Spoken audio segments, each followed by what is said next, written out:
ಅಂದ್ರೆ ಮೊದಲು ಮಾತಾಡೋರೆಲ್ಲ ದೇವ್ರ ಕಣ್ಣಂಗೆ ಕಾಣ್ತಾರ. ಕಡೆಯದ್ ನಮ್ಮ ಪಾಳ್ಯಕ್ಕೆ ಬಂದಿದ್ದ ಕೊಳ್ಳಿಗೆ ಯಾರು ತಪ್ಪು ತಿಳ್ಕೋಬೇಡ, ಭಾಳ ಮಾತಾಡೋರು ಎರಡ ಮಾತು. ಓಂ ಜ್ಞಾನ ಸಿದ್ಧಂ ತಪಸ್ಸಿದ್ಧಂ ಸರ್ವಸಿದ್ಧಂ ಶಿವಪ್ರದಂ ಸ್ವಯಂ ಸಿದ್ಧಂ ಅಹಂ ವಂದೇ ಸಿದ್ಧಾರೂಢ ಯತೀಶ್ವರಂ. ಗದಗಿನ ಶಿವಾನಂದಜ್ಜವರು ಹುಬ್ಬಳ್ಳಿ ಸಿದ್ಧಾರೂಢಜ್ಜನ ದರ್ಶನಕ್ಕೆ ಬಂದಿದ್ರಂತ. ಸಿದ್ಧಾರೂಢಜ್ಜ ತನ್ನ ಸಿಂಹಾಸನ ಬಿಟ್ಟು ಎದ್ದು ಹೋಗಿ ಅವರಿಗೆ ಬಗ್ಗೆ ನಮಸ್ಕಾರ ಮಾಡಿದ್ರಂತ. ಅವಾಗ ಶಿವಾನಂದರು ಗಾಬರಿ ಆದ್ರು. ಅವಾಗ ಅವ್ರಿಗಿನ್ನೂ ಶಿವಾನಂದ ಅಂತ ಹೆಸರು ಬಂದಿದ್ದಿಲ್ಲ, ವೀರನಗೌಡ್ರು ಅಂತಿದ್ರು ಅವ್ರಿಗೆ. ಯಪ್ಪ, ನಿನ್ನ ಪರಮಾತ್ಮನ ಅವತಾರ, ನಿನ್ನ ದರ್ಶನಕ್ಕೆ ನಾ ಬಂದೀನಿ, ನನಗ್ಯಾಕೆ ಕೈ ಮುಗಿತೀಯಪ್ಪ ಅಂತ ಅವರು ಹೊಳ್ಳಿ ನಮಸ್ಕಾರ ಮಾಡಿದ್ರಂತ.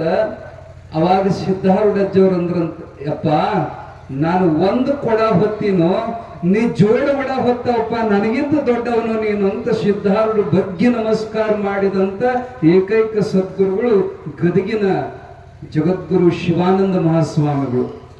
ಆ ಸತ್ ಪರಂಪರೆ ಒಳಗ ವೇದಾಂತ ಕೇಸರಿ ಇವತ್ತು ಕರ್ನಾಟಕ ಅಲ್ಲ, ಇಡೀ ಭಾರತ ಅಂತಾರಾಷ್ಟ್ರೀಯ ಮಟ್ಟದೊಳಗ ಹೆಸರು ಮಾಡಿದಂತ ರಾಷ್ಟ್ರ ಸಂತ, ವಿಶ್ವ ಸಂತ, ನಡೆದಾಡುವ ದೇವರು ಶ್ರೀ ಸಿದ್ದೇಶ್ವರ ಮಹಾಸ್ವಾಮಿಗಳಿಗೆ ಗುರುಗಳಾದವರು ವೇದಾಂತ ಕೇಸರಿ ಮಲ್ಲಿಕಾರ್ಜುನ ಅಪ್ಪಗಳು. ಆ ಅಪ್ಪಗಳಿಗೆ ಅಪ್ಪ ಶಿವಾನಂದಪ್ಪ, ಆ ಅಪ್ಪಗೆ ಹೆಸರಿಟ್ಟವ ಜಗದ್ಗುರು ಸಿದ್ಧಾರೂಢಪ್ಪ. ಸಿದ್ಧಾರೂಢಪ್ಪ ಅವರು ನೀ ಇವತ್ತಿಂದ ವೀರನಗೌಡಲ್ಲಪ್ಪ, ನೀನು ಶಿವನ ಆನಂದದೊಳಗಿರೋ ಶಿವಾನಂದ ಅಂತ ಗುಣಗಾನ ಮಾಡಿದಂತ ಈ ಸತ್ ಪರಂಪರೆಯ ಎಲ್ಲ ಪೂಜ್ಯರಿಗೂ ಹೃತ್ಪೂರ್ವಕ ನಮಸ್ಕಾರ ರೂಪ ಮಂಗಲವಂ ಸಮರ್ಪಿಸಿ, ಪುಣ್ಯಾತ್ಮರೇ, ಅಪ್ಪಗಳು ಎಲ್ಲರೂ ನಿದ್ದಿನೇ ಹೋದು. ಅವ್ರು ಮಾತಾಡೋ ಹಿಂದ್ ಕುಂತವ್ ತೇಕಬೇಕಂತ ಮುಂದೆ ಕುಂತವ್ ತೇಕ, ಇಂಥ ಚುಟಿಗೆ ಅವ್ರ ಹತ್ರನೇ ಸಿಗುತ್ತವು. ನಗತಾ ನಗಸ್ತಾ ಆನಂದವನ್ನ ಹಬ್ಬಿಸುವಂತ ಸಂತರ ಕೆಲಸನೇ ಇದು. ಆನಂದ ಹಬ್ಬಿಸುವುದಕ್ಕೆ ಅವ್ರ ಹೆಸರಿನ ಹಿಂದ ಆನಂದ ಆನಂದ ಸೇರುತ್ತವ. ಇರ್ಲಿ ಅಂತ ಪರಮ ಪೂಜ್ಯ ಶ್ರೋತ್ರಿಯ ಬ್ರಹ್ಮನಿಷ್ಠ ಸದ್ಗುರು ಶ್ರೀ ಗುರುಪ್ರಸಾದ ಮಹಾಸ್ವಾಮಿಗಳ ಪಾವನ ಚರಣದಲ್ಲಿ ಹೃತ್ಪೂರ್ವಕ ನಮಸ್ಕಾರಗಳನ್ನು ಸಮರ್ಪಣೆ ಮಾಡ್ತಾ, ಮಹಾಲಿಂಗರಾಯ ಮಹಾರಾಯರು ಅವ್ರ ಬಗ್ಗೆ ಬಹಳ ಕಡೆಗೆ ನಾವು ನೋಡ್ತಾ ಇದ್ದೀವಿ. ಇವತ್ತು ಅವ್ರನ್ನ ಸಮೀಪದಿಂದ ಅವ್ರ ಜೊತೆ ಕೂರುವಂತ ಅವಕಾಶ ಸಿಕ್ತು. ಅವ್ರ ಹವಾ ಬಹಳ ದೊಡ್ಡದೈತಿ, ಟ್ರೆಂಡ್ ಅಂತಾರ ನೋಡ್ರಿ, ಈಗ ಟ್ರೆಂಡ್ ಸ್ವಾಮಿಗಳು ಅವ್ರು ಹೊಂಟ್ರಂದ್ರೆ ಯುವಕರು ಹುಚ್ಚೆದ್ದು ಬೆನ್ನು ಹತ್ತಾರ. ದೇಶಾದ್ಯಂತ ಮೊನ್ನೆ ದೆಹಲಿ ಒಳಗ ಜನ ಅವ್ರನ್ನ ಬೆನ್ನು ಹತ್ಯಾರ ಅಂದ್ರೆ ವಿಚಾರ ಮಾಡಿ, ಬರೀ ಕರ್ನಾಟಕ ಅಲ್ಲ, ಅಂತ ಅಪರೂಪದ ಸಿದ್ಧಿ ಹಾಗೂ ಬುದ್ಧಿ ಉಳ್ಳಂತ ಪರಮ ಪೂಜ್ಯ ಮಹಾಲಿಂಗರಾಯರ ಪಾವನ ಚರಣಗಳಲ್ಲಿ ಹೃತ್ಪೂರ್ವಕ ನಮಸ್ಕಾರಗಳನ್ನು ಸಮರ್ಪಣೆ ಮಾಡ್ತಾ, ಈ ಕ್ಷೇತ್ರದಲ್ಲಿ ಇದ್ದುಕೊಂಡು ಎಲ್ಲರಿಗೂ ಮಾರ್ಗದರ್ಶನ ಮಾಡ್ತಾ ಇರುವಂತ ಕ್ಷೇತ್ರದ ಅಧಿಷ್ಠಾತೃ ಗುರುಗಳಲ್ಲಿ ಹಾಗೂ ಶರಣರಲ್ಲಿ, ಸಂಗೀತ ಬಳಗದವರಲ್ಲಿ, ಅದ್ಭುತ ಮಾತಾಡಿ ವಿಶ್ರಮಿಸಿರುವಂತ ಹಾರಿಕಾ ಮಂಜುನಾಥ್ ಅವರಲ್ಲಿ, ನೀವೆಲ್ಲ ನಿಜವಾಗ್ಲೂ ದೊಡ್ಡವರು. ನಿಜವಾದ ಸಮರ್ಪಣೆ ಅಂದ್ರೆ ನಿಮ್ದ. ನಮಗೆ ಕುತ್ಕೊಂಡ ಕುರ್ಚಿ ಕೊಟ್ಟಾರ, ನಿಮ್ ಕಾಲು ಹಿಡಿದವು, ನಡ ಹಿಡಿದವು, ಆದರೂ ತಡ್ಕೊಂಡು ಕುಂತೀರಲ್ಲ, ನಿಜವಾಗೂ ನೀವು ದೊಡ್ಡವರು.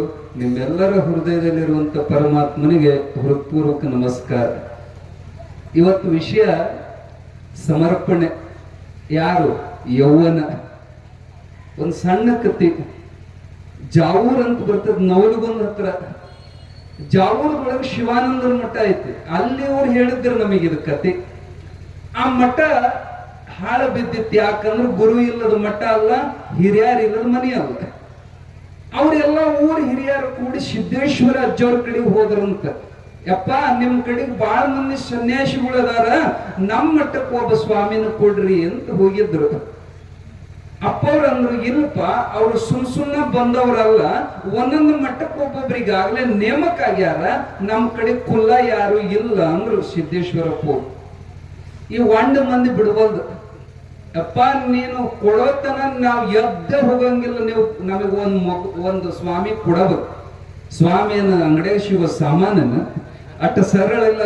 ಒಬ್ಬ ಸನ್ಯಾಸಿ ಸಿಗೋದು ಒಂದು ಊರಿಗೆ ಅಟ್ಟ ಸರಳ ಇಲ್ಲ.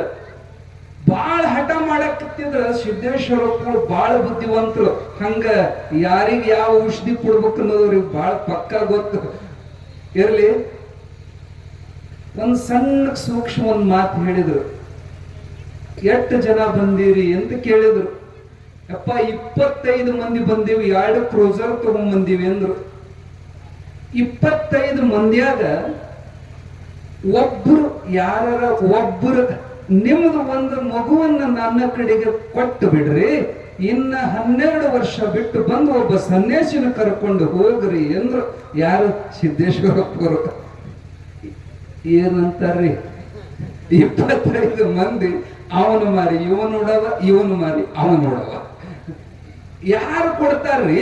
ನನ್ನ ಮಗನ ಸನ್ಯಾಸಿ ಮಾಡಂತ ಒಬ್ಬರೇ ಇಷ್ಟು ಮಂದಿ ಅಂದಿರಿ. ನಿಮ್ಮ ಮನಸ್ಸಿನಾಗ ಬರ್ತಿರ್ತೇನೋ, ನನ್ನ ಮಗ ಒಬ್ಬ ಧರ್ಮಕ್ಕೆ ಮೀಸಲಿರ್ಲಿ, ನನ್ನ ಮಗ ಒಬ್ಬ ದೇಶಕ್ಕೆ ಮೀಸಲಿರ್ಲಿ, ನನ್ನ ಮಗ ಒಬ್ಬ ದೇಶ ಸೇವಾ ಮಾಡ್ಲಿ, ಈಶ ಸೇವಾ ಮಾಡ್ಲಿ, ಒಬ್ಬರಿಗಾರ ಅನಿಸ್ತೇನ? ಬಾಯಾಗ ದೊಡ್ಡ ದೊಡ್ಡ ಭಾಷಣ ಮಾಡಬಹುದು, ಚಪ್ಪಾಳಿ ಹೊಡಿಬಹುದು, ಸೀಟಿ ಹೊಡಿಬಹುದು, ಆದ್ರೆ ಬಿಟ್ಟು ಕೊಡ್ರಿ.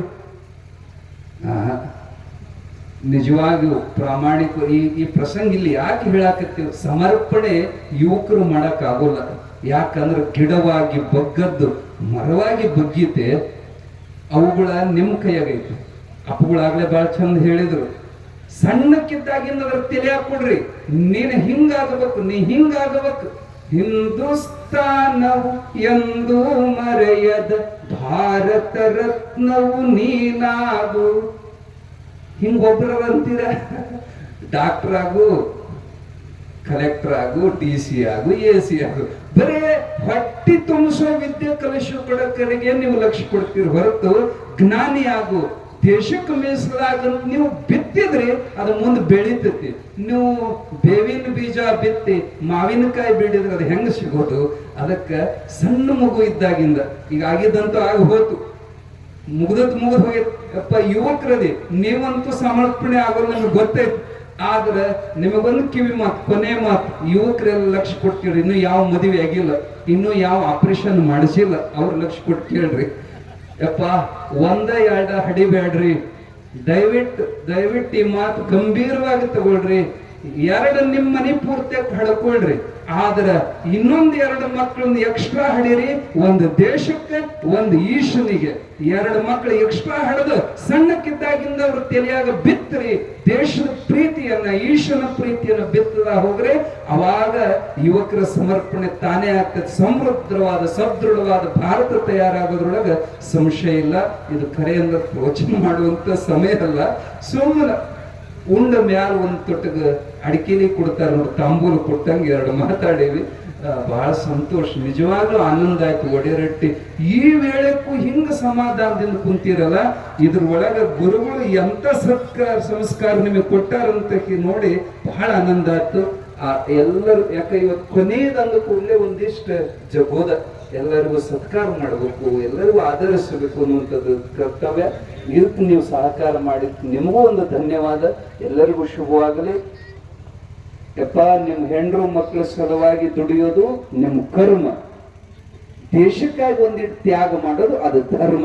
ಧರ್ಮ ಅಂದ್ರೆ ಹೊಡೆದಲ್ಲ, ಕರ್ಮ ಎಲ್ಲರೂ ಮಾಡ್ಲೇಬೇಕು. ಧರ್ಮ ಗಳಿಸಿದವರೇ ಇಲ್ಲಿ ಗುರುತು ಮಾಡಿ ಹೋಗ್ತಾರ. ಹತ್ರ ಒಂದೊಂದಾಗಿ ಸಗಣ್ಯಾಗ ಸಾವಿರಗಳ ಹತ್ತಿ ಸಾತ್ತಂಗ ಸಾಯೋದಕ್ಕಿಂತ ಹೆಸರು ಮಾಡಿ ಗುರುತು ಮಾಡಿ ಸಾಯುವಂತ ಮಕ್ಕಳು ನಮ್ಮವಾಗಲಿ ನಾವು ಆಗೋಣ ಅನ್ನುವಂತ ಸಂಕಲ್ಪವನ್ನು ಮಾಡಿ ಅಂತ ಸದ್ಬುದ್ಧಿಯನ್ನ ಸದ್ಗುರುನಾಥ ಸಮಸ್ತರಿಗೂ ಕೊಡ್ಲಿ ಅಂತ ತುಂಬ ಹೃದಯದಿಂದ ಹಾರೈಸಿ 4 ನುಡಿ ಪುಷ್ಪಗಳನ್ನ ಭಗವಂತನ ಚರಣದಲ್ಲಿ ಸಮರ್ಪಿಸ್ತೇವೆ. ಹರಿ ಓಂ ತತ್ಸತ್.